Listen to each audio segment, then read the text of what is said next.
You are breaking your back, paying off a 30-year mortgage for a block of concrete and steel. Every month you feel the pain of watching your electricity bill skyrocket just to cool or heat it. But there is a truth that the energy and building material corporations never want you to know. Thousands of years ago, our ancestors created a building technology that keeps the indoor temperature perfectly balanced. The heating cost is exactly zero. And even more shockingly, the entire material cost to build the solid wall frame of this house is a mere $300. It lies right beneath your feet, completely free. So, why do you not see houses like this everywhere? The answer does not lie in the limits of science or engineering. It lies in building permits worth tens of thousands of dollars created solely to drain your pockets and protect a massive industrial empire. The science behind an adobe wall is a direct slap in the face to the multi-billion-dollar heating and cooling industry. If you understand this physics, you will realize exactly how badly you are being scammed by modern construction. Let us talk about a phenomenon called thermal lag. Imagine you are standing in a harsh desert. At 2 o'clock in the afternoon, the sun is baking the earth. Outside, the temperature is over 100 degrees. Inside a modern wood frame house, the air conditioner is screaming. It is burning through your hard-earned money every single second just to keep you from roasting alive. Now look at a house built from dirt. Specifically, an adobe wall that is 18 to 24 inches thick. That wall is not just a structural barrier. It is a massive thermal battery. When the brutal afternoon heat hits that thick clay wall, it does not pass right through like it does in a modern house. The wall absorbs the heat. It pulls the thermal energy inward inch by inch through the dense earth. It takes roughly 8 to 12 hours for that heat to travel all the way through the wall. Think about what that timeline means. By the time that heat finally reaches the inside of the house, it is midnight. The outside temperature has plummeted. It is freezing cold outside. And right when you need warmth the most, the wall begins to release that stored heat into your living room. It warms you through the coldest hours of the night. Come morning, the cycle reverses entirely. The cool night air has chilled the wall. As the brutal afternoon sun returns, the interior of the house is still releasing the coolness it stored 12 hours ago. The entire process runs purely on physics. There are no moving parts. There is no electrical grid required. There is nothing that will break down in 10 years and force you to pay a technician thousands of dollars to fix. In 2018, the University of Arizona conducted a test that the building industry completely ignored. They built an adobe structure and a conventional wood frame structure side by side in the exact same desert conditions. They monitored both for 10 straight months. Outside temperatures fluctuated wildly from 48 degrees to 108 degrees. The adobe structure maintained a comfortable average interior temperature of 76 degrees. It had 23% lower heat gain and 40% less temperature variance than the modern wood frame house. The modern house required mechanical cooling for all 10 months just to stay livable. The adobe house required mechanical cooling for exactly 0 of those months. This peer-reviewed study proved that a $300 wall outperforms a highly engineered $30,000 air conditioning system. Yet the body that writes your building codes has never cited this study a single time. But the financial drain of modern housing does not stop at your energy bill. There is a silent killer hiding inside the walls you paid a massive premium for. Modern insulated frame walls are essentially sealed plastic bags. They trap moisture in dark cavities between layers of synthetic materials that were never designed to breathe. The Environmental Protection Agency estimates that 45% of American homes have mold problems. The vast majority of those toxic spores originate right inside those expensive wall cavities. Adobe does not have a cavity. It breathes naturally. Moisture moves through the solid mass as vapor without ever condensing inside the structure. It completely eliminates the exact problem that plagues nearly half of the modern housing market. The modern wall your builder guarantees for 30 years will eventually rot from the inside out and force a massive renovation. Meanwhile, the adobe walls your ancestors built a millennium ago are still standing. They are still breathing. They require 0 energy to maintain comfort. You are trapped in a cycle of paying for expensive energy and toxic building materials. The alternative is free, durable, and regulates its own temperature. So why is it practically illegal to build one?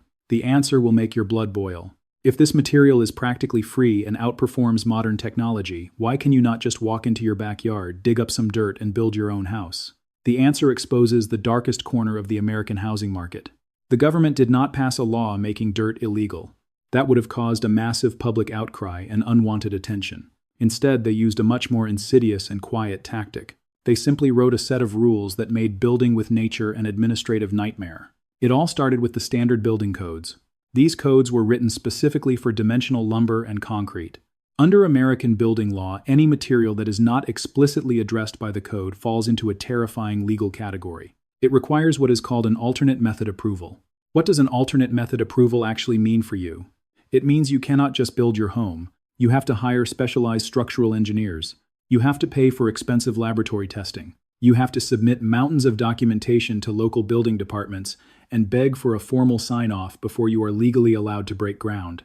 The cost of this bureaucratic maze runs between $5,000 and $25,000 in engineering fees alone. Think about the devastating math behind that requirement.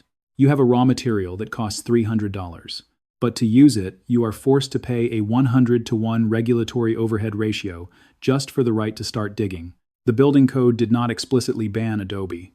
It just deliberately made building with it significantly more expensive than building with the commercial materials the code was designed around.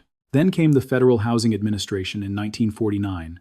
They issued minimum property standards for mortgage insurance. These standards strictly required conventional framing using dimension lumber.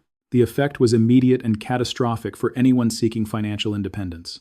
Any home not built from lumber and concrete was suddenly ineligible for federally backed insurance. Without that insurance, no bank would issue a mortgage. Without a mortgage, no middle-class family could afford to build with unconventional materials, no matter how incredibly cheap those materials actually were. Congress never voted on this ruling. There was no public debate.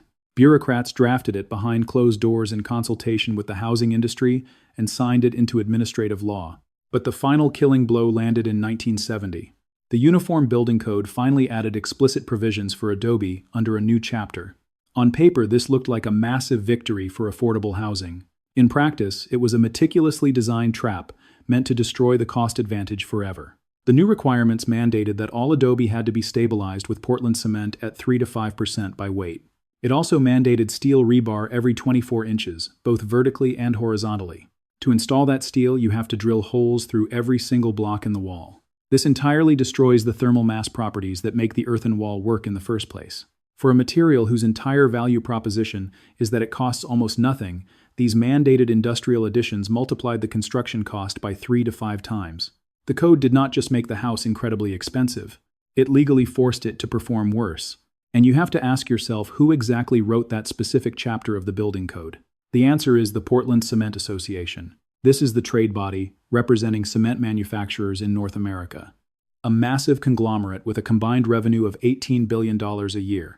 They lobbied continuously to ensure that every single adobe wall built in America must contain Portland cement. They drafted the requirement themselves, and it is a matter of public legislative record. The National Association of Home Builders, which represents 150,000 member companies, has opposed every single attempt to create code pathways for natural building methods since 1960. They claim their opposition is strictly about consumer protection, but their practical concern is far more specific and entirely financial. An adobe house does not require a general contractor. A homeowner with a shovel, a wooden mold, and 2 weeks of time can build a structurally sound and thermally excellent home without hiring a single member of their association. The system is perfectly layered to strip you of your independence. The code omits the material. The mortgage system refuses to finance it. The insurance system refuses to insure it. And the trade associations whose members sell the mandated alternatives fund the committees that write the very rules you are forced to obey. None of this required a grand secret conspiracy. It just required everyone involved to follow their financial interests while pretending it was all for your safety. But every rigged game has a loophole, and there are people who have quietly slipped right through it to claim their total financial freedom.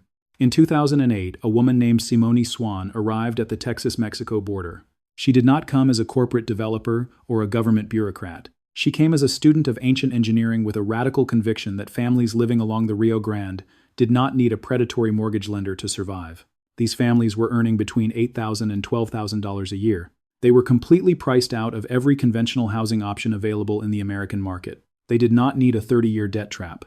They just needed a shovel and the knowledge of what to do with it. Picture a crisp Tuesday morning in the Chihuahuan desert. The temperature is 41 degrees outside. A mother stands ankle-deep in a pit she dug 2 days ago, working a shovel through wet clay, while her daughter hauls buckets of sand from a pile 20 feet away.